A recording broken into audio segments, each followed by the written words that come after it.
हरि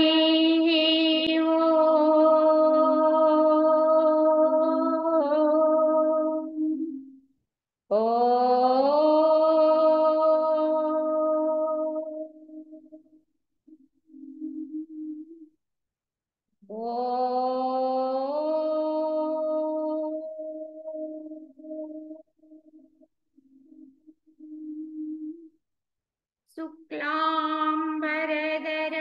विष्णुं शशिवर्णं चतुर्भुजं प्रसन्नवदनं ध्यायेत् सर्वविघ्नोपशान्तये अखण्डमण्डलाकारं व्याप्तं येन चराचरं तत्पदं दर्शितं येन तस्मै श्री गुरवे नमः।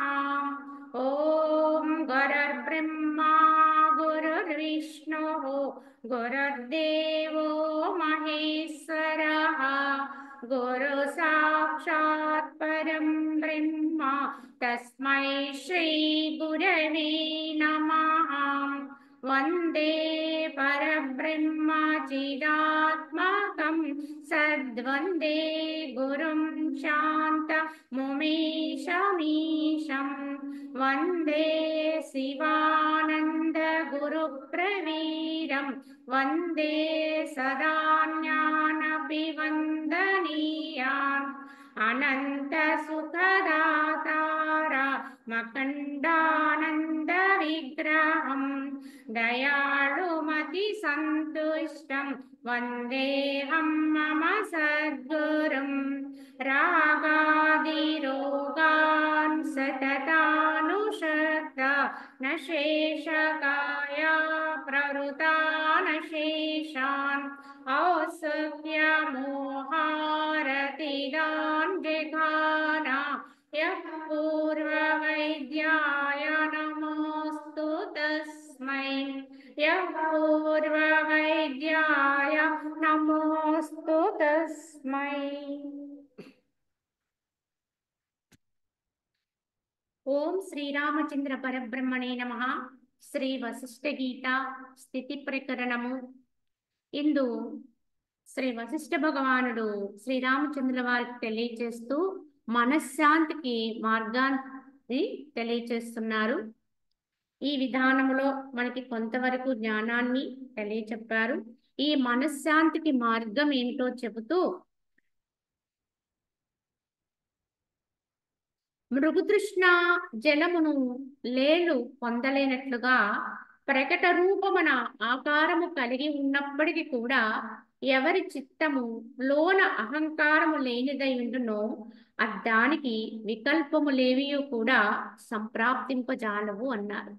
ఏ విధంగా అయితే ఆ యొక్క ఎండమావిలో ఉండేటువంటి నీళ్ళని లేళ్ళు ఎన్నటికీ కూడా అనుభవింపలేవు. ఎందుకంటే అందు నీళ్లే ఉండవు కనుక. ఎంత పరుగు పెట్టినప్పటికీ కూడా వాటి దాహాన్నవి తెచ్చుకోలేవు. అదే రకంగా ఈ యొక్క ప్రకట రూపమున ఆకారము కలిగి ఉన్నప్పటికీ కూడా, అంటే వ్యవహారంలో ఉన్నప్పటికీ కూడా, ఎవరి చిత్తమైతే లోపల అహంకారం లేకుండా ఉంటుందో, దేహాత్మ భావన లేకుండా ఉంటుందో, స్వయములో స్వయమైనటువంటి స్థితిలోనే ఎవరి చిత్తమైతే నిలిచి ఉంటుందో దానికి ఏమాత్రం కూడా వికల్పాలు ఉండవు. అంటే బయటికి అలా ఉన్నప్పటికీ కూడా లోపల మాత్రము సిద్ధంగానే ఉంటారు ఈ అహంకార రాహిత్యాన్ని పొందిన వాళ్ళు. కనుక ఈ జగత్తు నుంచి వాళ్ళు ఏమి తీసుకోరు. ఎలా అయితే ఆ నీళ్లు ఆ యొక్క ఎండమావిలో ఉండే నీరు తాగటము దుర్లభం, అవి ఎలా అయితే ఆ నీళ్లు తాగవో ఈ జగత్ విషయాలను కూడా అవి అలా అటువంటి చిత్తము లోపలికి తీసుకోదు. కనుక ఆవిర్భావ తిరోభావములతో కూడినటువంటి ఈ ప్రపంచము, అంటే ఇది పుడుతుంది నశిస్తుంది. ఆవిర్భావం ఉంది, దీనికి తిరోభావం ఉంది. అంటే కనిపిస్తుంది, కనిపించకుండా అయిపోతుంది. అది ఈ లోకము యొక్క స్వభావం. కనుక అటువంటి ఈ ప్రపంచము అజ్ఞానికి ఉదయించుచున్నది కానీ జ్ఞానికి కాదు. కావున ఈ విధంగా కనిపించి కనిపించకుండా అయిపోతూ మెరుపు మెరిసినట్టుగా మాయమైపోతూ ఉన్నట్టుగా ఏ విధంగా అయితే ఈ జగత్తు దృశ్యాలు ప్రకటితమవుతూ ఉంటాయో, అదృశ్యమైపోతూ ఉంటాయో, వాటి యందు అజ్ఞానికే దాని యందు ఒక భావన, అంటే ఇది సత్యం అనేటువంటి దృఢమైనటువంటి భావన ఉంటుంది తప్ప, జ్ఞానికి మాత్రం దీని యందు నమ్మకం ఉండదండి, విశ్వాసం ఉండదు. దీన్ని తటస్థంగానే తీసుకుంటాడు. కావున తత్వజ్ఞాని కల్పితమైనటువంటి కౌతుకమును వీక్షించున్నట్టుగా లీలారూపమున దాని యందు రమిస్తూ ఉంటాడు. అజ్ఞానియో అందు బంధింపబడతాడు. కావున తత్వం తెలిసినటువంటి జ్ఞాని అయితే ఇది ఒక కవిత్వ మాదిరిగా, ఎలా అయితే అల్లబడినటువంటి కవిత్వంలో ఎలా అయితే ఒకదానికి ఒకటి ఎలా అయితే జత చేసి దాన్ని సృష్టిస్తారో, ఆ విధముగా ఈ జగత్ విధానాన్ని కూడా ఆ విధంగా కేవలం ఒక కలలా వీక్షిస్తూ ఉంటాడు తప్ప, లీలారూపంగా వీక్షిస్తుంటాడు తప్ప దానిలో మాత్రం మునగడు. కానీ అజ్ఞాని అయితే అందు పూర్తిగా మునుగుతాడు, పూర్తిగా బంధించబడుతూ ఉంటాడు. కావున ఘటము నశింపచేయబడినను, ఉత్పన్నమనర్పబడినను, అందలి ఆకాశము నశింపబడక ఉత్పన్నము కాక ఉన్నట్లుగా దేహము ఉన్నప్పటికీ లేదా చంపబడినప్పటికీ దూషింపబడినప్పటికీ ఆత్మ మాత్రము భూషింపబడుట లేదు, దూషింపబడుట లేదు. ఏ విధంగా అయితే ఒక కుండ, ఘటము, ఈ ఘటము అనేది ఏర్పడుతుంది, ఇది ఉత్పన్నమైనప్పటికీ లేదా ఘటం అనేది నశించిపోయినప్పటికీ కూడా అందరి ఆకాశము నాశనము అవ్వదు, ఉత్పన్నం అవ్వదు. ఎప్పుడైతే ఒక ఆకృతి, ఒక భాండం అనేటువంటి ఒక ఆకృతి ఏర్పడిందో దాని లోపల ఆకాశం అనేది ఏర్పడుతుంది. అది విచ్ఛిన్నమైంది అనుకోండి, ఆకాశం అంతా కూడా తన చుట్టూ ఉన్న ఆకాశంలో కలిసిపోతుంది. అంతేకాని ఆ ఘటం అనేటువంటి ఆ పాత్ర ఏర్పడింది కదా అని చెప్పేసి అందు కొత్తగా ఆకాశం పుట్టలేదు, ఆ కుండ పగిలిపోయింది కదా అని చెప్పేసి అందు ఆకాశము నశించలేదు. అది పుట్టలేదు, నశించలేదు. ఏర్పడిందల్లా ఆకృతి మాత్రం ఏర్పడింది, పాత్ర యొక్క రూపం మాత్రం ఏర్పడింది. విచ్ఛిన్నమైంది కూడా ఆ రూపమే. అంతే తప్ప లోపలున్న ఆకాశము కొత్తగా జనించలేదు, అలాగే నశించలేదు. అదే విధముగా ఈ దేహం అనేది ఏర్పడినప్పటికీ కూడా, ఈ దేహం ఉన్నప్పుడు లేదా దేహము నశించిన లోపల ఉండేటువంటి చైతన్యం మాత్రము కొత్తగా ఉత్పన్నమైంది కాదు, నాశనము లేనిది. అలాగే ఈ ఘటం అనేది భూషింపబడిన అంటే దీన్ని ఎవరైనా ఈ యొక్క ఘటాకృతిలో ఉన్న ఉపాధి అవమానింపబడిన లేదా గౌరవింపబడిన లోపలుండేటువంటి చైతన్యము దూషింపబడదు, భూషింపబడదు. ఇంతకీ ఈ గౌరవము అగౌరవము ఎవరికి అంటే ఈ ఘటానికి మాత్రమే, ఈ ఆకృతికి మాత్రమే, ఉపాధికి మాత్రమే. ఇది ఎవరైతే తెలుసుకుని దీని నుంచి విడువడగలుగుతారో ఈ యొక్క మానవమానములైనటువంటి ద్వంద్వాలన్నిటినీ కూడా అధిగమించగలుగుతారు. కనుక దేన్ని తీసుకోరు, లోపలున్న చైతన్యంగానే తాము ఉంటారు. కనుక దీనికి ఏదైనప్పటికీ కూడా అది చైతన్యానికి సంబంధము లేనిదే. కనుక ఇది ఏ స్థితిలో ఏ ఒక్క ద్వంద్వాల్ని పొందినప్పటికీ కూడా లోపలున్న చైతన్యానికి అది అంటదండి. కావున ఇది దూషణం, భూషణం, ఈ రెండిటికి కూడా ఇదే హేతు అవుతుంది తప్ప చైతన్యం కాదండి. దాని ప్రభావితానికి లోనవ్వదు చైతన్యం. కావున కానీ ఈ తత్వాన్ని అర్థం చేసుకోగలిగిన వాడికి ఇది వర్తిస్తుంది. కానీ దేహానికి వచ్చినటువంటి దూషణ భూషణాలన్నీ నాకే అన్నట్టుగా వర్తించామనుకోండి, దేహాత్మ భావంతో ఉండి నేనే ఆత్మే దేహం అనుకుని అప్పుడు అన్ని అనుభవించా. కానీ ఎవరైతే దీన్ని విడగొట్టుకుని విడివడింప చేసుకుని తాముగా చైతన్య మాత్రంగా ఉంటారో వారికి ఇవి అంటవు. కావున ఓ రామచంద్ర, సమ్ముఖమున ఉదయించిన చంద్రుడు గల సాయంకాలమందు మరుభూమి ఎందరి మృగతృష్ణ నశించునట్లు ఉత్తమ వివేకము ఉదయించుటచే మిథ్యాభ్రమ రూపమగు మరుస్థలమందది ఉదయించు వాసన కూడా క్షయించిపోతుంది అన్నట్టు.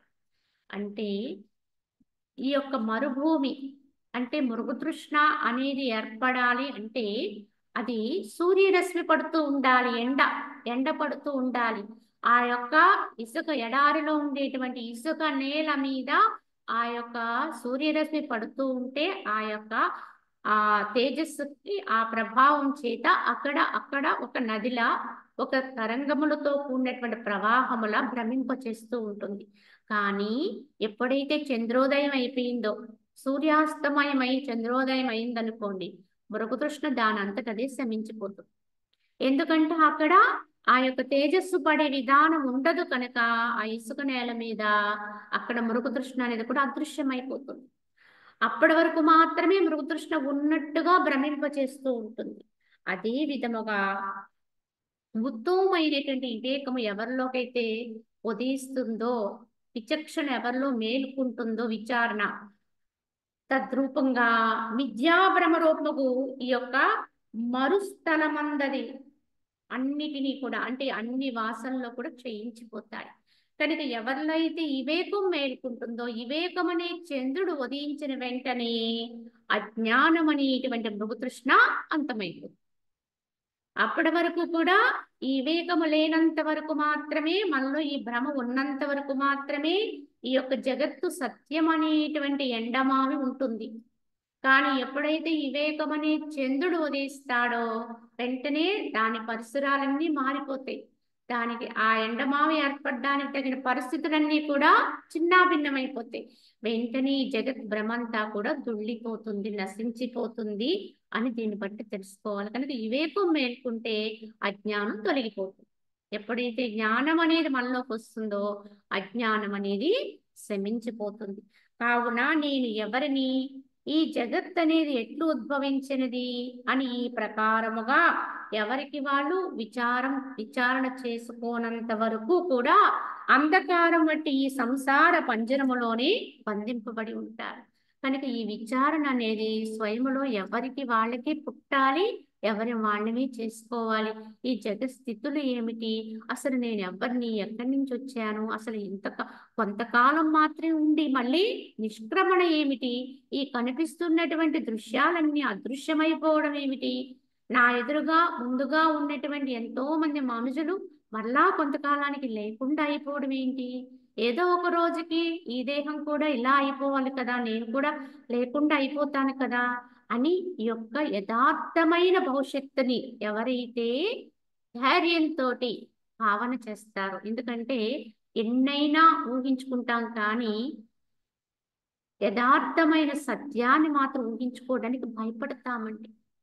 ఎందుకంటే ఈ లోకాన్ని ఏదో ఒక రోజుకి విడిచి వెళ్ళిపోవాలి, తప్పకుండా ఈ యొక్క దృశ్య జగత్తుని అంతటినీ కూడా విడిచి ఈ దేహంతో సహితంగా ఇక్కడే వదిలిపెట్టి ఏమీ కాని వాళ్ళమై నిష్క్రమణ చేస్తాం. ఇది పరమ సత్యం. కానీ ఈ పరమ సత్యాన్ని గుర్తు చేసుకోవడానికి భయపడతామండి. ఇది వాస్తవం, యథార్థమే, జరగనున్న సత్యమే భవిష్యత్తులో. కానీ దీన్ని భావన చేయటానికి మాత్రం భయపడతాం. కానీ ఇంక ఏవేవో జరిగేవో జరిగినవో తెలియని వాటిని మాత్రము ఊహించుకుంటాము, వాటన్నిటినీ కూడా భ్రమిస్తూ ఉంటాం, దాని గురించి ఆలోచన చేస్తాం తప్ప ఉన్న సత్యాన్ని ఉన్నట్టుగా భావన చేయటానికి మాత్రము ధైర్యం సరిపోదండి. ఎందువల్ల అంటే ఈ దేహమే నేననేటువంటి అహంభావనండి, తద్వారానే ఈ భయాలు పుడతాయి. కానీ మనం ఎన్ని రకాలుగా భావన చేసినా, ఊహలు చేసినా సత్యం ఎప్పుడు సత్యం కాదండి, సత్యం ఎప్పుడు అసత్యం కాదు.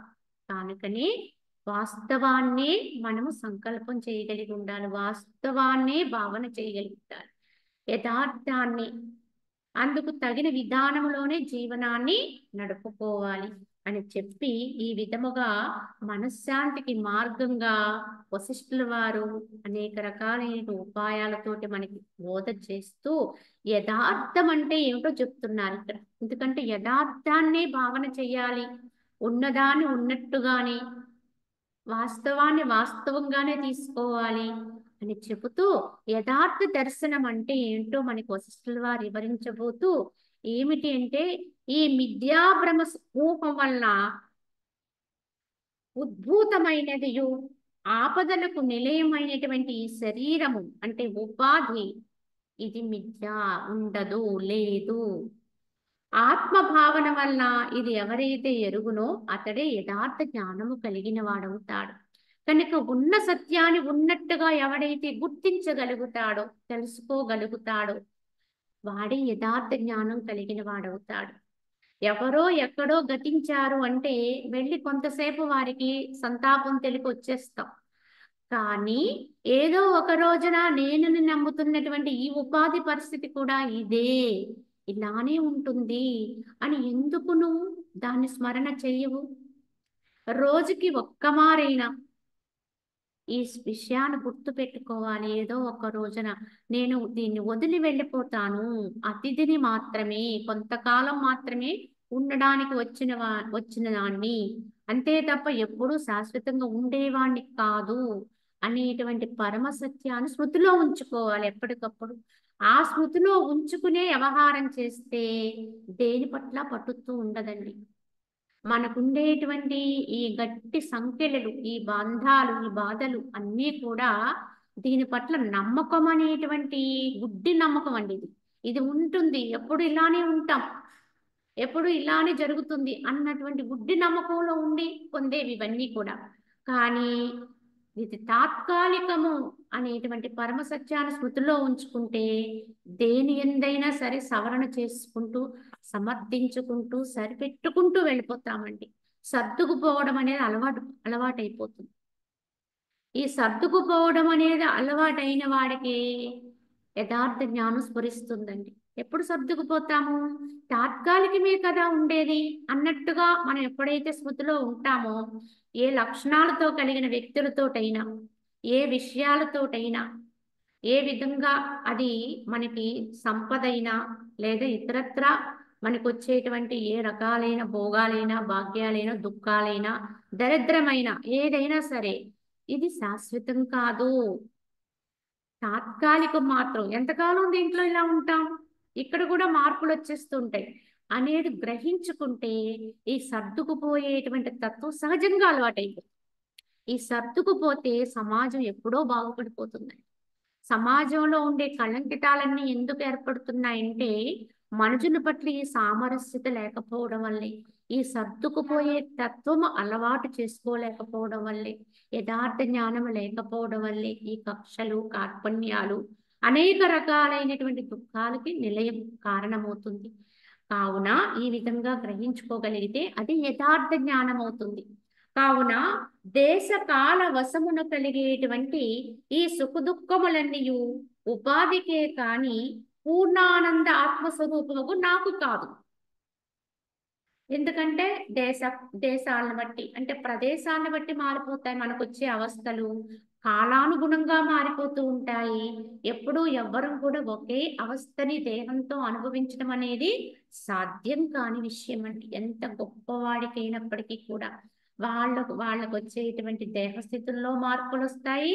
వాటికి ఉపాధులకు ఉండే అధికార విధానాల్లో తేడాలు వస్తాయి. బాధ్యతల్లో వ్యత్యాసాలు వస్తాయి. ఎందుకంటే ఎప్పుడు ఒక్కళ్ళు కానీ ఆ దేహం ఒకే రకమైనటువంటి పాత్రని పోషించదండి. ఎప్పుడు దాని పాత్ర యొక్క విధానం మారిపోతూ ఉంటుంది. కొంతకాలం అది శిశువుగా ఉంటుంది. తల్లిదండ్రుల యొక్క ఆధ్వర్యములో ఏమీ చేసుకోలేనటువంటి స్థితిలో వారి యొక్క పెంపకం, వారి దయా దాక్షిణ్యాల మీద ఆధారపడి పెరుగుతుందండి ఈ ఉపాధి, ఈ దేహం. కొంతకాలం అలా సాగిన తర్వాత దీనికి ఒక ప్రత్యేకత వస్తుంది. ఇది మళ్ళీ ఉన్నతమవుతుంది, యవ్వనవంతమవుతుంది, సమృద్ధి కలిగినదవుతుంది, ఆరోగ్యవంతమవుతుంది, అన్ని సమృద్ధిగా ఉంటుంది. కానీ ఆ సమయంలో దాన్ని మనం వినియోగించుకోగలిగితే అది ఎంతో ఉన్నతమవుతుంది. కానీ దాన్ని మనము దేనికో వెచ్చిస్తూ ఉంటాం. అలా వెచ్చించి ఆ అన్ని సమృద్ధిగా ఉన్నటువంటి నిండుగా ఉన్న జలాశయంలో ఉండే నీటిని ఎలా వృధా చేసేస్తున్నారో, వృధా చేస్తే ఎలా ఉంటుందో అలా వృధా చేసుకుంటున్నామండి మనం. అన్ని సమృద్ధిగా ఉన్న సమయాన్ని ఇంచుమించుగా మనకి ఒక ప్రాయం వచ్చి దాదాపు ఒక 20 సంవత్సరాలు, ఒక 40 సంవత్సరాల మధ్య ప్రాయంలో మానవుడు తలిస్తే ఏదైనా సాధించగలుగుతాడు. ఎందుకంటే అన్ని రకాలైనటువంటి అవస్థలు సమృద్ధిగా ఉండేటువంటి స్థితి అండి అది. కానీ ఆ ప్రాయాన్నే మనం ఏం చేస్తున్నాం? నిర్వీర్యం చేస్తున్నాం, వృధాగా ఖర్చు పెడుతున్నాం, అవసరము లేని వాటి కొరకు ఎక్కువగా వ్యయం చేసేస్తున్నాం. కొంతకాలం తర్వాత నెమ్మదిగా అవస్థలు మారిపోతాయి. కాలానుగుణంగా ఉపాధి విధానంలో మార్పులు వస్తాయి. అలాగే వాటి వాటి యొక్క అర్హతలు, బాధ్యతలు, అధికారాలు అన్నీ మారిపోతాయి. ఎందుకంటే ఒకప్పుడు నువ్వు తల్లిదండ్రుల యొక్క విధానంలో వారి యొక్క పెంపకంలో ఉండి కొంతకాలానికి నువ్వు సమృద్ధిని పొంది తదుపరి వారిని నువ్వు సంరక్షించుకునే పరిస్థితి ఏర్పడుతుంది. కానీ కొంతకాలం తర్వాత మనకి పుట్టినటువంటి అంటే బిడ్డల సంరక్షణ చేసుకుంటూ తదుపరి కాలములో ఆ బిడ్డల సంరక్షణలోకి వెళ్ళిపోయే పరిస్థితి ఏర్పడుతుంది. ఇలా మార్పులు చేర్పులతో ఉంటుందండి. అవస్థలన్నీ మారిపోతూ ఉంటాయి. ఎలా అవస్థలు మారిపోతాయో అలాగే వచ్చేటువంటి బాధ్యతలు మారిపోతాయి, అధికారాలు మారిపోతాయి. బాధ్యతలు ఎలా ఉంటాయో అధికారం కూడా అలానే ఉంటుంది. ఇవన్నీ కూడా సహజంగా జరిగిపోతూ ఉంటాయండి. ఏవి కూడా స్థిరంగా ఉండేవి ఇందులో ఏమీ లేవు కనుక దేశాన్ని బట్టి కాలానుగుణంగా ఇవన్నీ కూడా మార్పులకి చేర్పులకి లోనైపోతూ ఉంటాయి. కానీ ఇవన్నీ యథార్థమైనటువంటి వాస్తవమైనటువంటి స్పృహ కలిగిన వాడైతే వాస్తవాన్ని వాస్తవంగా గుర్తించగలిగే ధైర్యం ఉంటే కనుక నేను చైతన్యమునే అనేటువంటి స్పృహలో ఉన్నవాడైతే వాటన్నిటి ఉపాధికి వదిలేస్తాడు. అంటే దేహరీత్యా అవన్నీ సహజంగా తీసుకుంటాడు. కనుక ఏదొస్తే దాన్ని స్వీకరణ చేస్తాడు. కనుక ఇంతవరకు నేను ఇంత అధికారిగా ఉన్నాను కదా, ఇప్పుడు ఎందుకు నేను దీని నుంచి సడలిపోవాలి అని ఖేదము రాదండి అక్కడ. దేన్నైనా స్వచ్ఛందంగా హాయిగా ఎవరికి ఎప్పుడు ఏది అప్పగించాలో దాన్ని అప్పగిస్తూ ఉంటాడు. ఇది నేర్చుకోవాలండి. మనం ఎప్పుడు దాన్నే పట్టుకుని ఉండిపోవాలి. దాన్ని మన చేతుల్లో మన గుప్పిట్లో పెట్టుకోవాలి అధికారాన్ని. ఇలా ఎప్పుడైతే ఆలోచిస్తామో సంకుచిత భావం వస్తుంది. తద్వారా వచ్చేవి దుఃఖాలేనండి.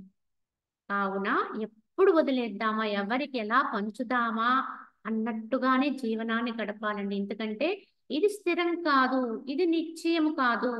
కనుక నేనే కనుక నాకు ఇచ్చినటువంటి బాధ్యతల్ని, ఈ డ్యూటీని సక్రమంగా నిర్వర్తిస్తూ భాగాన్ని పంచుతూ నలుగురితో పంచుకుంటూనే అవసరం వచ్చినప్పుడు దీన్ని ఎవరికి అప్పగించాలో వాళ్ళకి అప్పగించేస్తూ తొలగిపోతూ ఉండేవాడెవడో వాడే జీవిత రహస్యాన్ని తెలుసుకున్నవాడు అవుతాడు. అలా కాకుండా పట్టుకునే ఉన్నాం అనుకోండి, వచ్చే వ్యధలు అనేకమవుతాయి. కావున ఇదే యథార్థ జ్ఞానం అండి. దీన్ని గుర్తించాలి. ఇది సత్యాన్ని స్ఫురణలో ఉంచుకోవాలి. కనుకనే ఇవన్నీ ఇప్పుడు ఉపాధికే కానీ పూర్ణానంద ఆత్మస్వరూపుడైనటువంటి నాకు కాదు, కనుక ఇవేవి నాకు వర్తించవు అని ఈ భ్రమరహితుడై ఎవడైతే తెలుసుకుంటాడో అతడే నిజముగా తెలుసుకునేవాడు అవుతాడు. ఇది గుర్తించిన వాడే వాస్తవాన్ని గుర్తించిన వాడు అవుతాడు. వాస్తవాన్ని గుర్తించగలిగిన వాడే ఆనందంగా జీవించగలుగుతాడు. కావున అపార దిక్కాల ఆకాశాది సహితమై ఉత్పత్తి చలనాది క్రియాన్వితమైనటువంటి ఈ ప్రపంచమున సర్వత్రా నేనే ఉన్నాను అని ఇట్లెరుగువాడెవ్వడో వాడే నిజముగా ఎరుగువాడవుతాడు. ఇంకా ఏ విధంగా ఎరుగుతాడు? ఇదేది కాదు, లేదు, దాన్ని వదిలేయటానికి ఎప్పటికప్పుడు సిద్ధపడుతూ ఉండటే అది యథార్థమైన వాస్తవ జ్ఞానము. ఆ విధంగానే ఉండాలి. ఇంకెలా ఉండాలి అంటే ఈ అపారమైన దిక్కులతో కూడినటువంటి పంచభూతాలతో సహితంగా ఉన్నటువంటి ఈ ఉత్పత్తి చలనాది క్రియాన్వితమైనటువంటి అంటే ఇందులో పుట్టడము, నశించడము, అనేక క్రియలు, చలించడము ఇత్యాది క్రియలతో ఉన్నటువంటి ఈ ప్రపంచమున సర్వత్రా కూడా నేనే నిండియున్నాను. ఇవి చూడ్డానికి అనేకంగా ఉన్నా, ఎన్నో విధాలుగా అనిపిస్తున్నా, స్థితిగతులు మారుతున్నా వాటిల్లో ఉండి చరింపచేసేటువంటి శక్తి ఏదైతే ఉందో అది నేనయ్యున్నాను అని ఎవడైతే స్ఫురణ కలిగి ఉంటాడు, అది నేనయ్యున్నాను అని స్ఫురణ కలగాలంటే ముందు వాడు ఆ యొక్క చైతన్యవంతుడు అవ్వాలి. ఆ యొక్క ఆత్మతత్వంతో అనుభవంతో ఉన్నవాడికి ఇది వర్తిస్తుందండి. కనుక తాను ఎప్పుడైతే చైతన్యమాత్రుడవుతాడో అప్పుడే సర్వము నిండి ఉన్నాను అనే స్థితి అనుభవానికి వస్తుంది. కనుక ఆ విధంగా అన్నింటిలోనూ కూడా ఆ శక్తిని అంటే నేనైన ఆత్మశక్తిని ఎవడైతే వీక్షించగలిగే దృష్టిని అలవర్చుకుంటాడో వీడే వాస్తవాన్ని గుర్తించిన వారు అవుతాడు. ఇదే యథార్థ జ్ఞానం అండి. వాస్తవాన్ని వాస్తవంగా తెలుసుకునేవాడు. అలాగే రోమముల చివరి కోటి కోటవ భాగము యొక్క లక్షవ భాగము కంటే కూడా సూక్ష్మ రూపుడనై సర్వవ్యాపినై నేను వెలియుచున్నాను అని ఇట్లు తెలుసుకున్నవాడే నిజముగా తెలుసుకున్నవాడవుతాడు. ఇంకా ఎలా ఉన్నాను అంటే ఒక వెంట్రుక, ఒక రోమం ఉందండి, కేశం. ఈ రోమము చాలా సూక్ష్మం, అది చాలా సన్నగా ఉంటుంది. ఆ వెంట్రుకని కోటి భాగాలు చేస్తాయి. ఆ కోటి భాగాల్లో ఒక భాగాన్ని తీసుకుని మరలా దాన్ని లక్ష భాగాలు చేస్తే ఎంత సూక్ష్మం ఉంటుందో ఇది మన ఊహకు కూడా అందదండి. కానీ మొత్తానికి అంత సూక్ష్మం ఉంది. అంత సూక్ష్మము కంటే కూడా సూక్ష్మ రూపుణ్ణి, అంటే అంతకంటే కూడా సూక్ష్మ రూపుణ్ణి అంటే ఇక ఎక్కడా కూడా సందు లేదండి. నేను లేని చోటంటూ ఇంకెక్కడా లేదు. అతి అతి సూక్ష్మాతి సూక్ష్మాతి సూక్ష్మాతి సూక్ష్ముడు. ఇంక ఎంత తరిచినా అక్కడెక్కడా కూడా వెలితి లేదు, లేని చోటు లేదు. చైతన్యము కాని చోటు, లేని చోటు లేదండి. కనుక అటువంటి సూక్ష్మాతి సూక్ష్మ రూపుణ్ణి, సర్వవ్యాపిని నేను వెలియుచున్నాను, నేనే నిండి ఉన్నాను అని ఎవడైతే తెలుసుకుంటాడో, అనుభవంతో గ్రహిస్తాడో ఈ సత్యాన్ని, వాడే యథార్థం తెలుసుకున్నవాడు. అంటే నేనే సర్వమై ఉన్నాను, అతి సూక్ష్మములోనూ నేనే ఉన్నాను, అతి స్థూలములో కూడా నేనే ఉన్నాను. కనుక నువ్వు ఎంత ఎగిరినా, ఎంత విశాలమైన ఈ గ్రహ మండలాన్ని దాటేసిన విశ్వవ్యాప్తంగా మనకి తెలియని విశ్వం ఇంకెంతో ఉందండి. కానీ నీ భావన ఎక్కడికి వెళ్ళినా అక్కడ నేనే ఉన్నాను. సూక్ష్మం లోపలికి వెళ్ళినా అదే, బయటికి వెళ్ళినా అదే. కనుక నేనే నిండి ఉన్నాను అనే స్ఫురణ ఎవరికైతే కలుగుతుందో వాడే యథార్థ జ్ఞాని, యథార్థంగా తెలుసుకున్నవాడై ఉంటాడు. అదేవిధంగా జీవుడు, జగత్తు, ఈ సమస్తము చిదాత్మ జ్యోతియే అని ఇట్లు నిత్యము ఆత్మ అభిన్న దృష్టితో జగదాదుని ఎవడైతే వీక్షిస్తూ ఉంటాడో అతడే నిజముగా చూచువాడవుతాడు. నిజమైన దృష్టి ఎవరికి ఉందండి? ఎవరండి నిజంగా చూచేవాళ్ళు, దృష్టి కలిగిన వాళ్ళు? కళ్ళు ఉన్నాయి కనుక చూస్తున్నాం అనుకుంటాం మనం. కానీ ఈ దృష్టి అంతా కూడా మనకి ఏం చూపిస్తుంది అంటే లేనిదాన్ని ఉన్నట్టుగా చూపిస్తుంది. అవాస్తవాన్ని వాస్తవంగా భ్రమింపచేస్తుంది ఈ దృష్టి. కనుక ఇది యథార్థ దృష్టి కాదండి. కానీ ఎవరికైతే సూక్ష్మ దృష్టి అలవడుతుందో, ఏమిటి అది? ఈ జీవుడు, జగత్తు, జీవుడు వేరు, జగత్తు వేరు కాదు. ఈ జీవుడు, జగత్తు, ఈ సమస్తము కూడా ఏకాత్మతత్వంతోనే నిండి ఉన్నది. చిదాత్మ జ్యోతి ఇదంతా కూడా అని ఇట్లు నిత్యము కూడా ఆత్మ అభిన్న దృష్టి, అంటే ఆత్మకు అన్యమైన దృష్టి లేకుండా ఉంటాడు. ఆత్మ కంటే అన్యంగా దేనిని చూడడు. కనుక అన్నిటినీ కూడా చైతన్యంగానే చూస్తాడు, అన్నిటినీ ఆత్మగానే వీక్షిస్తూ ఉంటాడు.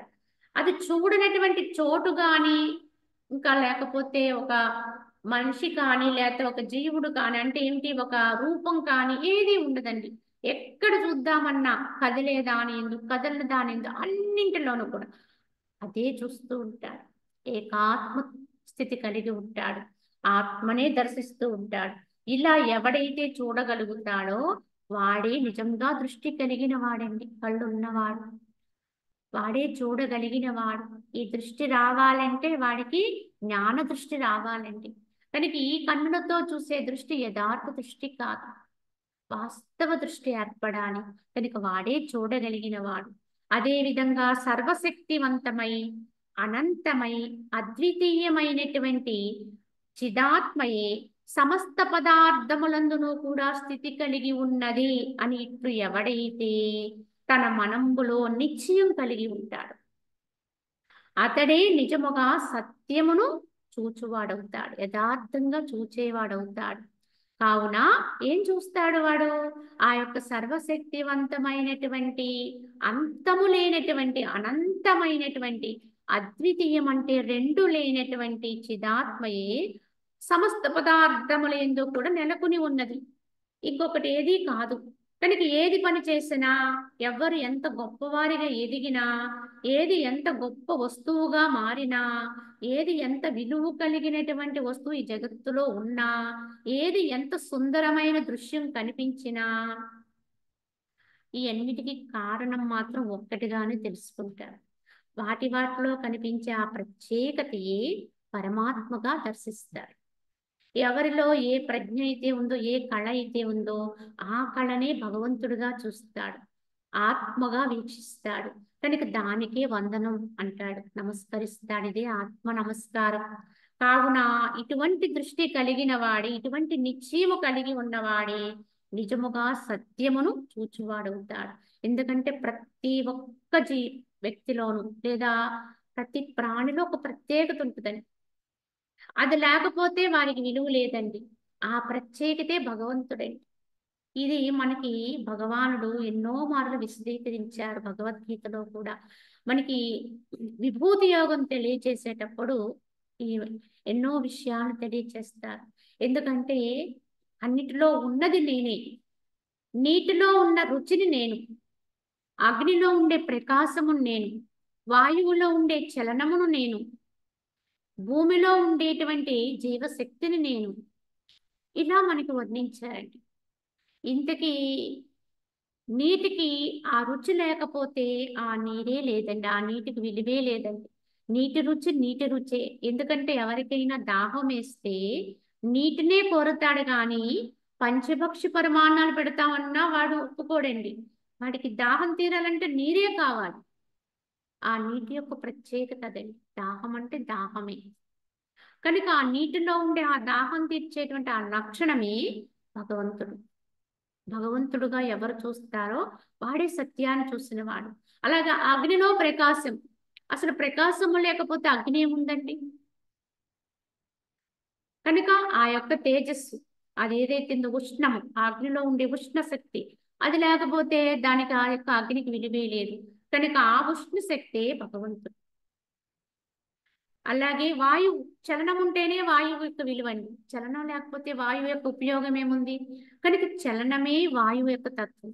కనుక వాయువులో ఉండే చలనమే భగవంతుడు. అలాగే భూమిలో జీవశక్తి లేకపోతే భూమి యొక్క విలువ ఏముంది? దాంట్లో ఏది వేసినా మొలక వస్తుంది అంటే కారణం ఏమిటి? ఈ యొక్క జీవశక్తి, పరమాత్మ శక్తి. కనుక భూమిలో ఉండే ఆ సస్య శక్తి, ఆ యొక్క జీవశక్తి భగవంతుడు. ఇలా పంచభూతాల్లోనే కాదండి, సర్వజీవుల్లోనూ కూడా అది లేకపోతే ఇంక వాళ్ళు లేడండి అన్నట్టుగా ఉండే ప్రతిదీ కూడా భగవంతుడుగా ఎవడైతే చూడగలుగుతాడో వాడే యథార్థ దృష్టి కలిగిన వాడు.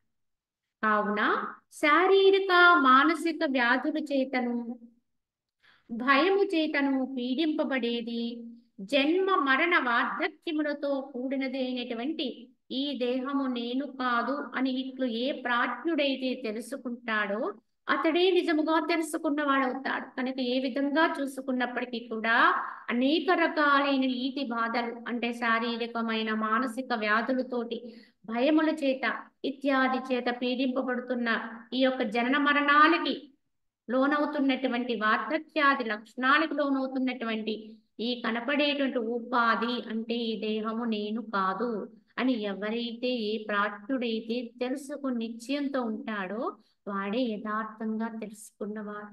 దాని పట్ల నేను అనే భావన లేకుండా ఉంటాడో వాడే యథార్థాన్ని తెలుసుకున్నవాడు. అదేవిధంగా ప్రక్కల, పైన, కింద, ఎల్లెడలా నా మహిమ వ్యాపించి ఉన్నది, నాకు రెండో వాడు లేడు అని ఇట్లు చూచువాడే నిజముగా చూచువాడవుతాడు. అంటే అన్ని దిక్కుల, అష్ట దిక్కులని చెప్తూ ఉంటాం. అన్ని దిక్కుల్లో ఎక్కడ చూసినా ఉన్నది నేనే. ఊర్ధ్వంగా చూస్తే నేను, అధ నారాయణ అంటే కిందకి చూస్తే నేను, పైకి చూస్తే నేను, పక్కకు చూస్తే నేను, అటు చూస్తే నేను, ఇటు చూస్తే నేను, ఎక్కడ చూసినా ఉన్నది నేనే. ఇదే నారాయణ ఉపనిషత్తు. ఊర్ధ్వచ్చ నారాయణ, అధచ్చ నారాయణ, దిశచ్చ నారాయణ, ఇలా చెప్తూ ఉంటుంది నారాయణ ఉపనిషత్తు. అంటే సర్వ దిక్కుల్లో కూడా ఏకమైనటువంటి బ్రహ్మమే నిండి ఉన్నది. ఈ బ్రహ్మమే నేనుగా ఎవడైతే అనుభవించగలుగుతాడో. భావన కేవలం భావనగా ఉండకూడదండి, అనుభవం. ఎందుకంటే ఈ భావన చెయ్యగా ఎప్పుడైతే ఆ భావన శుద్ధి అయిపోతుందో, విశుద్ధమైపోతుందో, ఈ భావశుద్ధి మోక్షం అన్నారండి. కనుక వాడు ఎక్కడుంటాడు? ముక్తిలోనే ఉంటాడు, ఈ భావం స్థిరపడిపోతే. కనుక ఇలా సర్వము కూడా ఎల్లెడలా కూడా తనని తాను దర్శించుకుని వాడెవడై ఉంటాడో, తనని బ్రహ్మముగా ఎరింగి, తాను చైతన్యమాత్రుడుగా గుర్తించి, తానే సర్వశక్తిమంతుడుగా గుర్తించి, తాను శక్తియే కాని వ్యక్తి కాదు అనేటువంటి నిర్ణయంలో ఉన్నటువంటి వాడే ఆ శక్తి తత్వంతో ఎవరిని చూసినా, ఎక్కడ చూసినా, ఎల్లెడలా అన్ని దిక్కులా నేనే ఉన్నాను అనేటువంటి స్ఫురణ ఎవరికైతే ఉంటుందో, ఈ విధముగా ఎవడైతే చూస్తాడో వాడే నిజ దృష్టి కలిగిన వాడు, వాడే చూచువాడవుతాడు నిజంగా. దారమునందు మణులు ఏ విధంగా అయితే గుచ్చబడి ఉంటాయో, ఈ సమస్త జగత్తు కూడా నా యందే గుచ్చబడి ఉన్నది. నేను చిత్తమును కాను అని ఇట్లు కాంచువాడే నిజముగా చూచువాడవుతాడు. ఇంక ఎటువంటి భావన చేయాలి? ఎన్ని ఉపాయాలండి! మన భావాన్ని స్థితం చేసుకోవడానికి, శుద్ధి చేసుకోవడానికి ఎన్నో ఉపాయాలు చెప్పారు. పదే పదే చెప్పిన దాన్నే మరల మరల చెప్తున్నారు, ఎందుకంటే దాన్ని స్థిరపరచుకోవాలి కనుక. కావున మణిమాలయందు దారము వలె ఉన్నాను అని భగవానుడు చెప్పారండి. మనకి భగవద్గీతలో 7వ అధ్యాయంలో చెప్తారు. మయి సర్వమిదం ప్రోతం సూత్రే మణిగణా ఇవ అన్నారు. అంటే అన్ని భూతముల యందు కూడా నేను ఆధారంగా ఉన్నాను, దారములే ఉన్నాను అని భగవానుడు ఎలా అయితే వాకుడిచ్చారో, అదే తత్వాన్ని ఎవరైతే అందుకుంటారో, సర్వ జీవులు యందు కూడా ఆధారం ఏదైతే ఉందో, ఎందుకంటే మణులు అనేకమండి. మణులు చిన్న ఉంటాయి, పెద్ద ఉంటాయి, రకరకాల రంగులు ఉంటాయి, వాటి యొక్క విలువల్లో వ్యత్యాసం ఉంటుంది, అన్నీ ఉంటాయి. కానీ దాన్ని ఒక హారంగా తయారు చేయాలంటే, ఒక మాలగా తయారు చేయాలంటే లోపల మనం ఒకే దారాన్ని ఉపయోగించాం. ఈ ఒక్క దారం ఆధారంగానే ఆ యొక్క మణులన్నీ కూర్చబడి ఒక మాలలా తయారవుతాయి. ఎప్పుడైతే ఆ దారం ఉన్నంత వరకే మాల ఉంటుందండి. దారం లేకపోతే, దారం విచ్ఛిన్నమైతే గనక మణులన్నీ విచ్ఛిన్నమైపోతుంది. అది అందరికీ తెలిసిందే. కానీ ఈ జగత్తంతా కూడా ఒక మణిమాలే చెప్పాలంటే. ఆ మణులేమిటండి అంటే, ఈ జగత్తులో ఉన్న ప్రాణికోట్లన్నీ మణులే. ప్రాణికోట్లే కదండి, చరాచరములన్నీ మణులే. అంటే ఇంకా ఏది కూడా దృశ్యంతో చూడబడేది ఏదైనా సరే ఈ మణిమాలలో కూర్చబడినవి. కనుక లోపల వీటన్నిటికీ ఒకే శక్తి, ఒకే ఆధారము నిలయంగా ఉందండి. దీనికి ఆధారంగా ఉంది కనుక వీటన్నిటికీ కూడా లోపల అంతర్యామిగా వర్తిస్తూ, వీటన్నిటికీ కూడా నిలబడ్డానికి ఆధారం ఏమిటి, ఈ వర్తించడానికి కారణం ఏమై ఉన్నది అంటే, ఆధారం అదే ఉన్నది, ఆ చైతన్యమే, ఆ శక్తియే. కనుక ఆ శక్తి ఏదైతే ఉందో, అన్నిటికీ ఆధారంగా ఉన్న శక్తి, అది నేనై ఉన్నాను. ఇంతకీ అది నేనై ఉన్నాను, అన్నిట్లో ఉన్నది నేనై ఉన్నానని తెలియాలంటే ముందు ఎవరికి వాళ్ళము అదై ఉండాలి. కనుక ఎవరికి వాళ్ళము దాని యొక్క అనుభూతిని పొందుతూ ఉండాలి. అది అనేక రకాల సాధనా మార్గాల ద్వారా కావచ్చు, యోగాభ్యాసం ద్వారా కావచ్చు, ఇత్యాది కారణముల చేత మనలో ఉన్న మన చైతన్యాన్ని, మనమైన చైతన్యాన్ని ఎప్పుడైతే మేల్కొలుపుకోగలుగుతామో, దాని అనుభవంలో ఉండగలుగుతామో, అప్పుడే అన్నిటిలో అందరిలో ఉండేటువంటి చైతన్య మాత్రంగా మనల్ని మనం గుర్తించుకోగలుగుతాం. కావున ఈ విధముగా అన్నిట్లో గుచ్చబడి ఉన్నది నేనే, నేను చిత్తమును కాదు అని ఇట్లు కాంచువాడే నిజముగా చూచేవాడవుతాడు. ఇంకక్కడ భేదాలు లేవండి, దారం ఒక్కటే. కనుక అనేకం కాదు. కనుక అక్కడ ఆ దారం ఈ దారం అనేమీ లేదండి, ఒకటే దారం, అది నేనే. కనుక అక్కడ భేదాలుండవు. కనుక ఈ ఉపాధి వేరు, ఆ ఉపాధి వేరు, వాళ్ళు వేరు, వీళ్ళు వేరు. కనుక వీళ్ళంటే నాకిది, వాళ్ళంటే నాకిది ఏమీ లేదు. ఒకటే శక్తి. మంచివారిలో, చెడ్డవారిలో కూడా ఆధారంగా ఉన్నది నేనే చెప్పాలంటే. దొంగలోనూ, దొరలోనూ కూడా ఉన్నది ఒకటే ఆధారం. కానీ ఆధారం అదే. ఆధారానికి ఏ వ్యత్యాసము లేదు, ఏది అంటదు, దేన్ని తీసుకోదు. కానీ బయటకు మాత్రము ఇవి అనేకంగా ఉండి, అనేక గుణాలతో ఉండి, అనేక రకాల ప్రవర్తనలు కలిగి ఉండడానికి కారణం ఏమిటి? చిత్తమే. చిత్తం ఎలా ఉంటే, మనసు యొక్క చంచల స్థితి ఎలా ఉంటే వారు ఆ గుణాన్ని పొంది అట్టి చర్యలు చేస్తారు. దొంగ ఎందుకు దొంగ అయ్యాడు అంటే, దొంగలో ఉన్న ఆధారం కూడా అదే. దొంగలో ఉన్నది కూడా నేనే. దొర ఎందుకు దొరయ్యాడు? వాళ్ళలో ఉన్నది కూడా నేనే, అదే చైతన్యం. కానీ ఇక్కడ దొంగ ఎందుకు అయ్యాడు అంటే, ఎవరికైతే ఈ చిత్త ప్రభావం పనిచేస్తుందో, ఈ మనో ప్రభావంతో గుణాలు పుడతాయో, ఆ గుణ ప్రభావాల వల్ల ఇంద్రియాలు పనిచేసి ఆ గుణాలు ఎటువంటివైతే అటువంటి వర్తనం కలిగి వాడు దొంగ అయిపోతాడు. లేదా వీడు దొరైపోతాడు, లేకపోతే వీడు మంచివాడవుతాడు, వీడు చెడ్డవాడవుతాడు. కానీ వీడు మంచివాడిగా మంచి పనులు చేయాలన్నా, వీడు చెడ్డవాడిగా చెడ్డ పనులు చేయాలన్నా, ఇద్దరికి కూడా అవసరమైనది ఏమిటి అంటే శక్తి. అది లేకపోతే వాడు నిర్వీర్యమే, వీడు నిర్వీర్యమే. ఏది పని చేయాలన్నా వస్తువులు మార్పే కానీ పని చేయటానికి ఎనర్జీ ఒకటేనండి.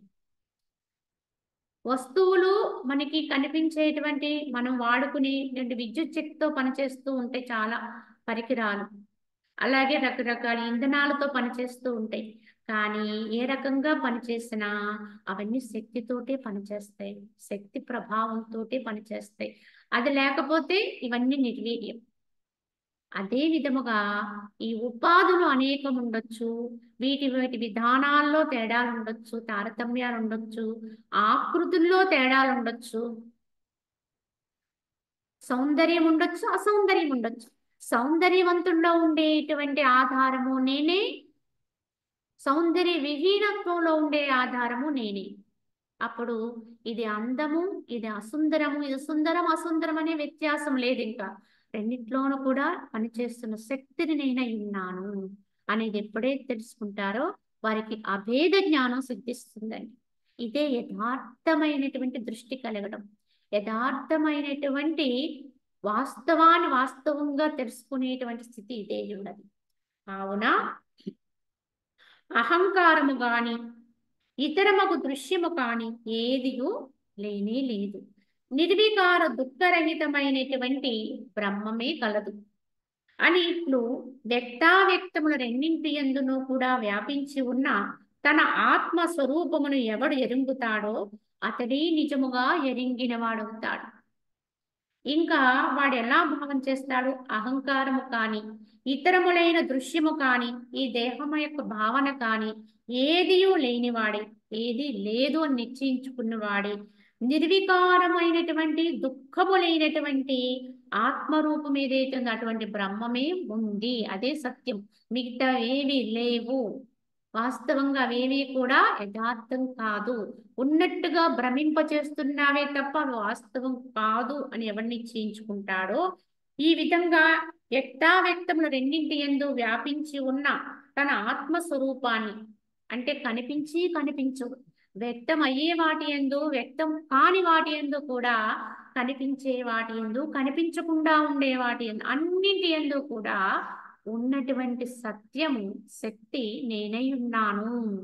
కనుక అదే సత్యము అని ఎవడైతే తెలుసుకుంటాడో వాడే యథార్థాన్ని తెలుసుకున్నవాడవుతాడు, ఎరుక కలిగిన వాడవుతాడు. అదే విధంగా ఈ ఒకంత త్రైలోక్యం ఏది కలదో, 3 లోకాలు ఉన్నాయని చెప్పుకుంటాం, త్రిలోకాలు. ఈ త్రైలోక్యం ఏది కలదో అది సముద్రమునందు తరంగము వలె నా యొక్క అవయవమై ఉన్నది అని తన అంతఃకరణను ఎవడు ఎరుగునో అతడే నిజముగా జ్ఞానము కలిగినవాడు. తన్ని తాను ఉన్నతం చేసుకోవడానికి ఇవన్నీ ప్రామాణికాలండి, గొప్ప స్థితి. ఈ స్థితిని అందుకోవడం కోసము ఎన్నెన్నో ఉపమానాలు ఇచ్చారు, ఈ మూడు లోకాలు కూడా, ఈ త్రిలోకాలు కూడా ఏవైతే ఉన్నాయి అనుకుంటున్నామో అవన్నీ కూడా సముద్రములో నుంచి లేచిన ఒక తరంగం ఎలా అయితే, ఒక తరంగానికి ఉన్న విలువ ఎంతో, ఈ మూడు లోకాలు కూడా నేననేటువంటి ఆత్మ సముద్రములో నుంచి లేచినటువంటి తరంగాలు వంటి. అంటే సముద్రం అనేది అపారం అనుకుంటే తరంగం అనేది చాలా పరిమితం కలిగినటువంటిది. సముద్రాన్ని పోల్చి చూసుకుంటే తరంగం చాలా చిన్నదండి. సముద్రం ఆధారంగా తరంగములు లేచి ఎగిసిపడి మళ్ళీ సముద్రంలోనే లయమైపోతూ ఉంటాయి, వెనక్కి వెళ్ళిపోతూ ఉంటాయి. ఎంత ముందుకి చొచ్చుకుని వచ్చినా మళ్ళీ అంతే వేగంగా వెనక్కి వెళ్ళిపోతూ ఉంటాయి. ఎందుకంటే తరంగాలేవి కూడా శాశ్వతం కాదండి. పుడతాయి కానీ మళ్ళీ వెంటనే అందులోకే కలిసిపోతూ ఉంటాయి. ఇవి అందరికీ తెలిసిన సత్యమే. ఎంత ముందుకు చొచ్చుకుని వచ్చిన తరంగమైనా వెనకాల తన ఆధారాన్ని వదిలి రాదండి. సముద్రాన్ని వదిలేసిన అలను ఎప్పుడైనా చూసారా? ఎప్పుడూ జరగదండి. అది ఎంత వెగిసిపడి ఎన్నింటిని ముంచివేసి ఎన్ని చేసినా ఆ అల ఎప్పుడు సముద్రముతో కలుసుకునే ఉంటుంది, దాన్ని వదలదండి. అదే విధముగా ఈ త్రిలోకాలు కూడా, ఈ ముల్లోకాలు కూడా ఆ సముద్రము నుంచి లేచుకున్న తరంగాలు వంటివి మాత్రమే తప్ప అంతకంటే గొప్పవేమి కావు. అవి ఎప్పుడూ ఆ యొక్క ఆత్మ సముద్రాన్ని వదిలి ఉండలేవు. కనుక ఎప్పుడు దాంట్లో నుంచి వెక్సి పడతాయి, పుడతాయి, బయటికి కనిపిస్తాయి. ఎలా అయితే ఇప్పుడు మనం అనుకునేటువంటి గొప్ప ప్రపంచం అనుకుంటున్నాం, ఈ యొక్క జగత్ అనుకుంటున్నాం, చాలా ఇది బ్రహ్మాండం, ఇది చాలా గొప్పదిగా తీసుకుంటున్నాం. ఇంతకీ ఇదంతా ఏమిటండి? ముల్లోకాలు అన్నారు. ఈ భూలోకమే కాదండి, అన్ని లోకాలతో కలుపుకుని ఏ లోకమైనా సరే ఆ సముద్రంలో నుంచి ఒక్కసారి ఎగిసిపడిన తరంగం ఎంత గొప్పదో అంతే గొప్పది. మళ్ళీ అది వెంటనే సముద్రంలో కలిసిపోద్ది. ఇంతకీ అలా ఎగిసిపడిన తరంగంలో మనం ఎవరమండి? దేహాత్మ భావనతో కనుక మనం ఆలోచన చేస్తే అసలు అలా ఎగిసిపడిన తరంగమే ఒక లోకం అయితే ఆ లోకంలో మనం ఎవరమండి? నేను అనుకునే ప్రత్యేక భావన కలిగి ఉన్నామే ఉపాధితోటి, దీనికి ఒక పేరు పెట్టి ఊరు పెట్టి ఫలానా అనుకుంటున్నామే, ఇది ఎక్కడుంది? అసలు దానికి అందులో చిరునామా దొరుకుతుందండి? అది అంతా ఒక 2-3 నిమిషాల్లో లేచి మళ్ళీ అంతమైపోయేటువంటి పరిస్థితిలో ఉండే తరంగం ఎంత విలువైనదో ఇది అంతే విలువ. ఈ లోపల మనకి ఇన్ని జన్మ పరంపరలు, అందులో ఒక జన్మ, ఆ జన్మకు మళ్ళీ ఎక్కడున్నామో తెలియదు, ఆ లోకములో ఎక్కడున్నామో, ఏదో ఒక లోకములో, ఒక భూలోకములో, ఆ భూలోకములో కూడా ఎన్ని ఖండాలండి, ఎన్ని సముద్రాలండి. అన్ని ఖండాల్లో మళ్ళీ మనం ఎక్కడున్నామంటే ఏదో ఒక దేశములో, ఆ దేశంలో మళ్ళీ ఎక్కడున్నామంటే ఒక రాష్ట్రం, లేదా ఒక ప్రాంతం, లేదా ఒక మండలం, ఒక జిల్లా, ఒక మండలం, ఒక ఊరు, ఒక ఇల్లు, ఒక ఇంటిలో ఇంతకీ ఎక్కడున్నాం చెప్పడానికి ఏమైనా అసలు కనీసం ఒక డాట్ పెట్టి ఇలా ఇక్కడండి అని చెప్పడానికి ఏమైనా మనకు చిరునామా అందుతుందండి అంటే అస్సలు రెప్పపాటులో జరిగిపోయే స్థితిలో అసలు మనకు అడ్రస్సే లేదండి, చిరునామాయే లేదు. అలాంటి దాన్ని పట్టుకుని మనము నేను ఇంత గొప్పవాణ్ణి, అంత గొప్పవాణ్ణి, నేను అంతయున్నాను, ఇంతేనా అని మనకు మనమే ప్రకటన చేసుకుంటున్నాం. వాడు రాజ్యాన్ని పరిపాలించే ప్రభువే కావచ్చు, లేదు ఈ భూమండలాన్ని ఏలేసేది చక్రవర్తి అయినా కావచ్చు, వాడెవడైనా అక్కడ చాలా అల్పం. వాడు పుట్టుకకే విలువ లేదు, అసలు వాడు ఉన్నాడనుకోవడానికి చిరునామా ఉండదు. అలాంటి సామాన్యుడి గతి ఏంటి? ఇదండి పరిస్థితి. కనుక దేహ అహంకారంతో ఉంటే మనకు అస్సలు ఆ చిరునామాయే అందదు, అసలు ఉన్నామో లేదో కూడా తెలియదు. కానీ ఎప్పుడు ఈ దేహ అహంభావనతో దేహమే నేను పరిమితి స్థాయిలో ఉంటే కనుక ఇంతే అల్పత్వం. కానీ ఎవరమైతే ఈ స్థితిని యథార్థమైనటువంటి వాస్తవ దృష్టికి తీసుకువెళ్ళి వాస్తవం ఏదైతే ఉందో అటువంటి ఆత్మానుసంధానపరుడై, ఇంతకీ ఈ త్రిలోకాలు కూడా నా నుంచి ఎగిసిపడిన తరంగాలు మాత్రమే, నేను ఆత్మనై ఉన్నాను, ఆత్మ అనేటువంటి సముద్రము నేనై ఉన్నాను, ఇంతకీ దాని నుంచి ఎగిసిన తరంగము కాదండి. తరంగం అయితే అది ఒక లోకం, అందులో ఎవరమో తెలియదు, ఏమో తెలియదు. కానీ నేను అది ఇది కాదు. అన్నింటికీ ఆధారమైనటువంటి ఆత్మ సముద్రం ఆత్మనే నేను. అన్నిటికీ మూలమైనదే నేను అనుకుంటే వచ్చేటువంటి స్థితి యొక్క గొప్పతనం అంటే దాని యొక్క ఉన్నత స్థితి ఎంత అని చెప్పడానికి లేదు. కానీ ఈ భావాన్ని వ్యతిరేకంగా భావన చేస్తే నేను పలానా వ్యక్తినై ఉన్నాను అనుకుంటే అసలు నీకు అడ్రస్ లేదు. ఇదంతా నీ యొక్క భావన యొక్క శుద్ధత్వం మీద ఆధారపడి ఉంటుంది. నువ్వు ఆత్మ భావనతో స్థిరపడతావా? నీకంటే గొప్పది ఇంకొకటి లేదు, నీకంటే అధికమైనది ఇంకొకటి లేదు. ఏదైనా దీని ముందు తుళ్ళిపోతుంది. ఇంతకంటే మహత్తరమైనది మరొకటి లేదు. కానీ నువ్వు దేహ భావనతో కూడి ఉన్నావో, నేను పలానా దేహధారి, దేహమే నేనై ఉన్నానన్నట్టుగా ఉన్నామో, దాని అహంకారంతో ఉన్నామో, ఇంకా దానికి ఎక్కడ చిరునామా అంటే అడ్రస్ లేదు, అంటే దానికి ఉనికి లేదు. ఎలా ఉంటావు అనేది నీ ప్రయత్నం మీద ఆధారపడింది, నీ భావశుద్ధి మీద ఆధారపడింది.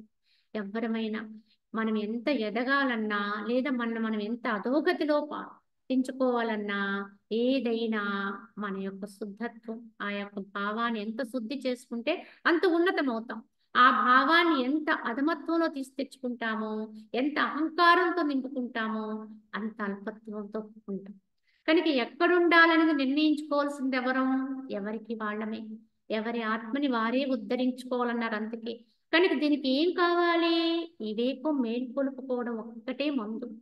ఎవరి యొక్క వివేకాన్ని వాళ్ళ మేల్కొలుపుకుని విచక్షణా జ్ఞానాన్ని పెంచుకుని విచారణా బలాన్ని పెంచుకుని క్రమంగా మన భావాన్ని మార్పు చేసుకుని ఈ యొక్క అజ్ఞానపు భావములో ఉన్నటువంటి జీవత్వ భావనతో ఉన్నటువంటి వాళ్ళము దాని నుంచి మార్పు చెంది పరివర్తన చెంది ఆత్మభావంలో స్థిరపడాలి. అప్పుడు ఇంకా దానికంటే గొప్పదైనది మరొకటి లేదు. కనుక అట్టివాడే నిజముగా జ్ఞానము కలిగిన వాడు. ఈ విధముగా ఎవరైతే తమను తాము ఆత్మ సముద్రంగా తెలుసుకోగలుగుతారో అప్పుడు వాళ్ళే యథార్థ జ్ఞానము కలిగిన వారు. కావున నాది నీది ఇతరులది ఇట్టి భావములు సాంసారిక దేహాదుల ఏ మహాత్మునికైతే నశించిపోతాయో అతడే నిక్కముగా సత్యమును చూచువాడవుతాడు. మరియు అతడే ఉత్తమ నేత్రములు అంటే జ్ఞానము కలిగిన వాడవుతాడు. వ్యత్యాసము లేనివాడని చెప్పాలి. ఎందుకంటే దేహ భావనతో ఉన్నామనుకోండి, ఉపాధిని నేను అనుకున్నామనుకోండి, స్వార్థం వస్తుంది, రాగం వస్తుంది. కనుక ఈ అహంకారంతో ఉంటాం కనుక ఒక ప్రత్యేకత. కనుక అక్కడేమవుతుంది? ఇది నాది, ఇది నీది, ఇది నా వారిది, ఇది ఇతరులది, అన్ని భేదాలు వచ్చేస్తాయి. అప్పుడు అక్కడ అన్నీ కూడా వ్యత్యాసాలు ఎప్పుడే పుడతాయో అదే అజ్ఞానం అయిపోతుంది. కనుక ఇటువంటి భావాలన్నీ ఎవరిలో అయితే సమసిపోతాయో, ఏ మహాత్ముల్లో అయితే యథార్థ దృష్టి కలగడం వల్ల ఇవి ఎవరిలో అయితే అణిగిపోతాయో, లేకుండా అయిపోతాయో, నశించిపోతాయో అతడే నిక్కముగా సత్యదృష్టి కలిగిన వాడు, సత్యాన్ని చూడగలిగిన వాడు, చూచువాడు. అతడే ఉత్తమ నేత్రములు కలిగిన వాడు. మిగతా వాళ్ళం కళ్ళున్న కబోదులమేనండి. కళ్ళు ఉన్నాయనుకుంటున్నాం, అంతేం చూపిస్తుంది? కళ్ళతో అసత్యాన్ని చూపిస్తుంది, వీటిని నిజమని నమ్మిస్తుంది. కనుక అసత్య దృష్టితో ఉన్నామండి. కనుక యథార్థ దృష్టి రావాలంటే ఎప్పుడైతే ఆత్మదృష్టి కలుగుతుందో, దేహాత్మ భావన తొలగిపోతుందో అప్పుడే వాడికి సత్య దృష్టి అలవడుతుంది. తన ఆత్మను దృశ్య బంధ రహితముగాను జగత్ సమూహములన్నిటి యందు వ్యాపించి పరిపూర్ణమైయున్న చిత్ భైరవాకార శరీరముగాను ఎవడు వీక్షించునో అతడే నిజముగా వీక్షించువాడు. ఇంకా ఎవరండి నిజంగా చూడగలిగిన వాడు, వీక్షించేవాడంటే తన ఆత్మని దృశ్య బంధ రహితంగా ఎవడైతే అనుభవంగా తెలుసుకుంటాడు, అనుభవిస్తాడు. ఎందుకంటే బంధనాలు ఉండాలి అంటే దానికి ఒక పరిమితి. చూడండి, బంధించబడాలంటే నాలుగు దిక్కులా దానికి ఏదో ఒక చట్రం ఉంటుందండి. ఒక గదినో లేకపోతే ఎక్కడో ఒక చోట వాడిని లోపల పెట్టేస్తే వాడు బంధింపబడి ఉన్నాడు అనుకుంటాం. ఎందుకంటే ఒక చట్రము లోపల ఉన్నవాడే బంధనాల్లో ఉన్నట్టు లెక్క. కానీ చట్రము లోపల ఎప్పుడు ఉంటామండి?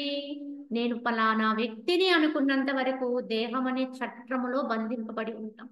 ఇదే ఒక చట్రం అండి. ఈ చట్రములో జీవుడుగా బంధింపబడి ఉంటాం. కనుక దీని నుంచి బయటపడాలి అంటే మళ్ళీ ఎన్నో ఉపాయాలు తెలుసుకోవాలి. దీనికి ఎక్కడ మార్గం ఉందో కనుక్కోవాలి. దీనికి ద్వారాలు ఎక్కడున్నాయో తెలుసుకున్న పెద్దల దగ్గరికి వెళ్ళి గ్రహించుకోవాలి. కనుక ఈ ద్వారాలను తెరుచుకోవడానికే మనకి సమయం పట్టేస్తుంది. ఎందుకంటే అసలు అవ్వదు. ఇంకో విషయం ఏంటంటే చట్రములో ఉండి కూడా నేను చట్రములో ఉన్నానని తెలియకుండానే ఎంతో మంది జీవించేస్తున్నారు. అంటే బంధింపబడి ఉన్నాననే సత్యం కూడా గుర్తించలేకుండానే ఎంతో మంది ఎన్నో రకాల జన్మలు గడిచిపోతున్నాయండి ఇలా. కానీ తన ఆత్మని ఎవరైతే ఈ చట్రానికి పరిమితం చెయ్యడో, ఒక చట్రానికి లోబడి ఉండేటువంటి స్థితి లేదో, ఈ దృశ్య బంధ రహితముగా తెలుసుకుంటాడు. ఈ జగత్ సమూహములన్నింటి యందు కూడా వ్యాపించి పరిపూర్ణమై ఉన్నటువంటి చిత్తు భైరవాకార శరీరం అంటే విశ్వమంతా తన శరీరంగా ఎవడైతే వీక్షించగలుగుతాడు, విశ్వమంతా కూడా తన యొక్క దేహమే. తన దేహములో ఉండేటువంటి అవయవ సముదాయాన్ని ఎలా అయితే తనదిగా తెలుసుకుంటాడో, ఎందుకంటే నా దేహము అనుకున్నప్పుడు, నేను దేహం అనుకున్నప్పుడు ఈ దేహానికి సంబంధించిన ఇంద్రియాలే కావచ్చు, అవయవాలే కావచ్చు, అంతరవయవాలే కావచ్చు, బయట అవయవాలే కావచ్చు, ఏవైనా ఇవన్నీ ఏకం, ఒకటి. నేను నేను అంటే ఇది ఈ మొత్తం అని మనం ఎలా అయితే భావన చేస్తామో, అలాగే ఎవడైతే ఈ చట్రాన్ని అధిగమించగలుగుతాడో వాడు విశ్వమంతటిని కూడా తన దేహంగా తెలుసుకుంటాడు. దీనికి ఇంకా అవధి లేదండి, అంతము లేదు. కనుక ఎక్కడి నుంచి ఎక్కడికని చెప్పడానికి లేదు. కనుక ఈ విశ్వములో ఉన్న ప్రతిదీ తన యొక్క అంతర దేహములో ఉన్నటువంటి దానిగానే స్పృశిస్తాడు, దర్శిస్తాడు, గుర్తిస్తాడు. కనుక ఈ దేహములో ఎక్కడ దేనికి ఎక్కడ ఏ చిన్న స్పర్శ తగిలినా, ఉనికి కలిగిన లేదా నొప్పి వచ్చినా మొత్తం అది ఎరుకైపోతూ ఉంటుందండి. ఎందుకు? ఇదంతా ఏకదేహం, ఏకతత్వంతో ఉంటుంది కనుక. కనుక ఇదంతా ఒకే శరీరం కనుక నీకు ఎలా అయితే దాని యొక్క అవగాహన ఉందో, విశ్వాత్మతత్వానికి వెళ్ళిన వాడికి విశ్వమంతా ఉనికిలోనే ఉంటుందండి. ఆ లోకం ఈ లోకం అని ఏమీ లేదు, అక్కడ ఇక్కడ అనేది లేదు. అంతా వారికి ఏకం, ఒక్కటే. కనుక అక్కడ భూత భవిష్యత్తు వర్తమానాలు కూడా పనిచేయవు. అన్ని కాలాలు ఒక్కటే, అన్ని లోకాలు ఒక్కటే, అన్ని ఏకకాలములు, ఏక సమయములో, ఏక విధానములో దర్శించుకుంటూ ఉంటాడు. ఇదే యథార్థమైనటువంటి జ్ఞానం అండి. యథార్థ దృష్టి కలిగిన వాడు ఇట్టివాడే నిజముగా చూచువాడు. కనుక నా యొక్క ఆత్మ సత్త చేతనే పరిపూర్ణమై ఉన్నటువంటి జగత్తు యొక్క ఏకదేశమందు వర్తించేటువంటి భోగ్య వస్తువుచే గ్రాహ్యమైనటువంటి సుఖమేమి కలదు, త్యాజ్యమైనటువంటి దుఃఖమేమి కలదు అని తలంచువాడే భ్రాంతిరహితమగు ఉత్తమ దృష్టి కలిగిన మనుషుడవుతాడు. ఇంకా ఎలా ఉంటాడంటే ఈ విధంగా ఏకాత్మతత్వంతో ఉంటాడు. ఏక స్థితిలో అనుభవంతో భైరవాకృతి కలిగినటువంటి వాడై ఉంటాడు. కనుక అటువంటి సత్త చేతనే పరిపూర్ణమై ఉన్నటువంటి ఈ జగత్తు యొక్క ఏకదేశమందు, ఇందులో పనికొచ్చేది ఒకటి ఉందా, పనికిరానిది ఒకటి ఉందా? మొత్తము నేనై ఉన్నప్పుడు, ఏకమై ఉన్నప్పుడు ఇందులో దేన్ని త్యాజ్యం, దేన్ని వదిలేయాలి, దేన్ని గ్రహించాలి? అంతా నేనే. పొందేదేమిటి, విడిచేదేమిటి, వచ్చేదేమిటి, పోయేదేమిటి అన్నట్టుగా అయిపోతాడు. ఎందుకంటే ఏదైనా నేనే కనుక ఇందులో వదిలేది ఉండదు, పొందేది ఉండదు. ఇవన్నీ సర్వసాధారణంగా సామాన్య దృష్టితో ఉన్నవాడికి ఈ యొక్క నియమ నిబంధనలన్నీ వర్తిస్తాయి. కానీ ఇటువంటి ఏకాత్మతత్వానికి వెళ్ళిపోయిన వాడికి నియమాలు లేవు, నిబంధనలు లేవు, ఆచారాలు లేవు, ప్రత్యేకంగా ఏ రకమైనటువంటి నిబంధనలు ఉండవు. కనుక పొందేదేమిటి? ఎక్కడున్నా ఒకటే, ఎక్కడున్నా ఒకటే. శ్మశానములో ఉన్నా ఒకటే, ఆలయములో ఉన్నా ఒకటే, ఇతరత్ర ఎక్కడున్నా ఒకటే. ప్రాంతాల వల్ల భేదము లేదు, సన్నివేశాల వల్ల భేదము లేదు, అలాగే రకరకాలైనటువంటి వ్యక్తుల వల్ల భేదము లేదు, గుణాల వల్ల భేదము రాదు, ఎక్కడా లేదు.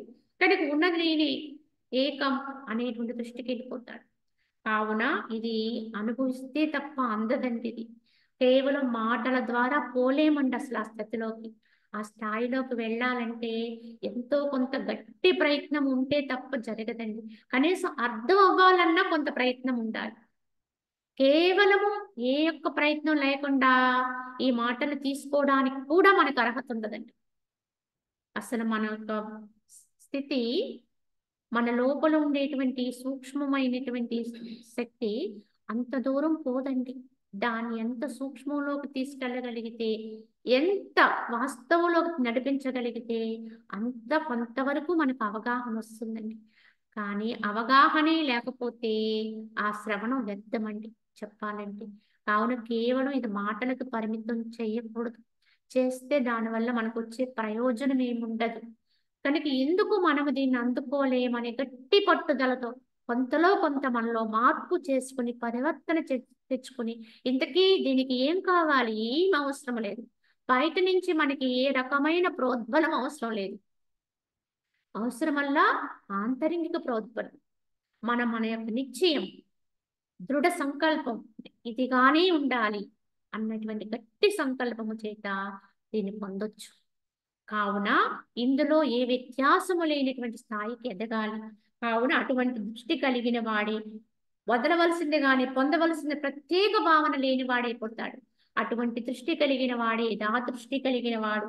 కావున తర్కముచే అగమ్యమై విక్షేపరహితమైనటువంటి సన్మాత్రమే ఈ జగత్తంతయు అనేటువంటి జ్ఞానము బాగుగా కలుగుట వలన ఎవరికైతే ఈ త్యాజ్య గ్రాహ్యముల గూర్చినటువంటి కల్పన నశించిపోయినదో అతడే నిజముగా చూచువాడవుతాడు.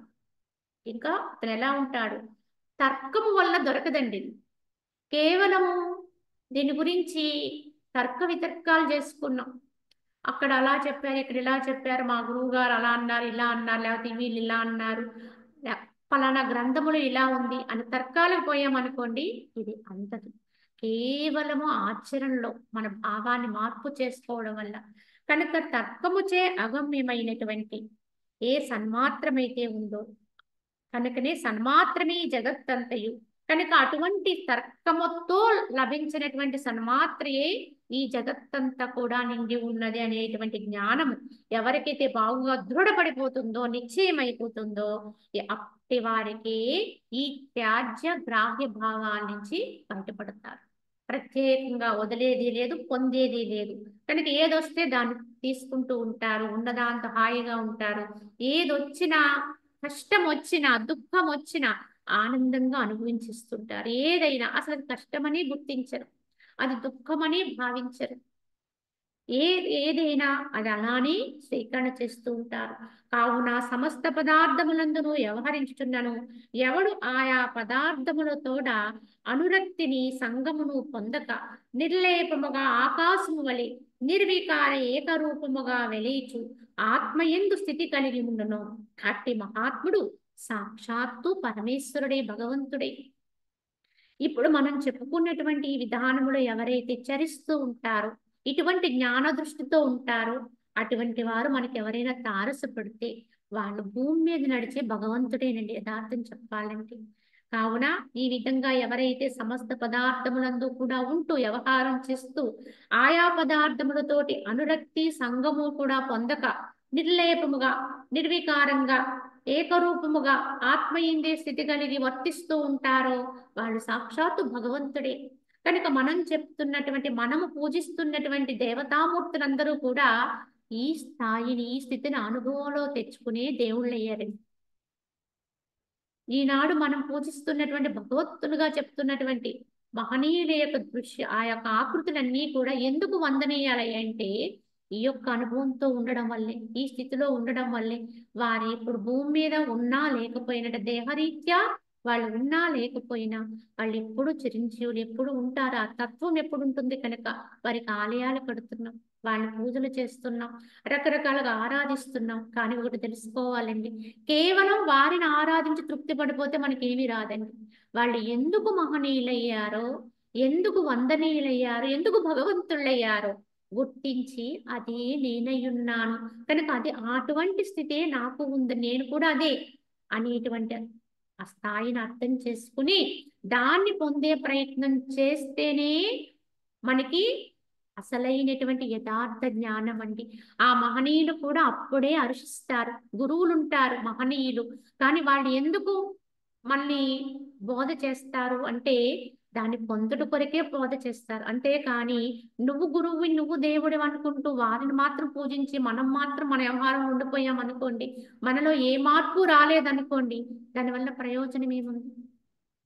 ఇది గుర్తించాలండి.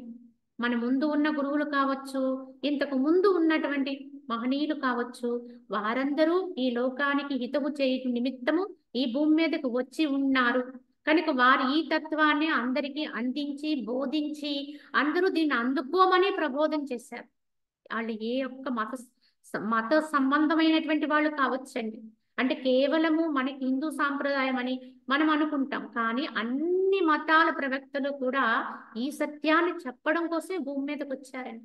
జీసస్ కావచ్చు, మహమ్మద్ ప్రవక్త కావచ్చు, లేదా మనం ఆరాధించే ఈ దేవతామూర్తులు కావచ్చు, ఎవరైనా ఈ సత్యాన్ని ప్రబోధం చేయటానికి వచ్చారు, వెల్లడి చేశారు. కానీ దాన్ని తీసుకునేటువంటి విధానంలోనే మనకి వ్యత్యాసాలు ఉండకపోవడం వల్ల రకరకాలుగా మనం ఇందులోనే మళ్ళీ ఎన్నో భేదాల్ని పొందుతున్నాం కనుక ఈ యొక్క తమహ ప్రకాశాల ద్వంద్వములు కూర్చున్న కల్పన లేనివాడు కా కాలమునకు ఆత్మీయ ఈ పరంగువాడు సౌమ్యుడు మిగులు సమత్వము కలిగిన వాడు స్వస్థ చిత్తుడు ఆత్మపదమును పొందినవాడు మహనీయునకు నేను నమస్కరిస్తున్నాను అని చెప్పి వశిష్ఠుల వారు ఇటువంటి గొప్ప స్థాయిని అందుకున్న వారికి నేను కూడా నమస్కారం చేస్తున్నానని చెప్పారు.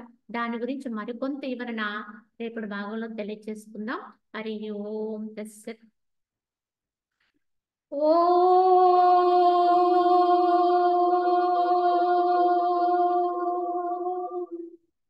असतो मा सद्गमय तमसो मा ज्योतिर्गमय मृत्योर्मा अमृतंगमय ओम शांति शांति शांति।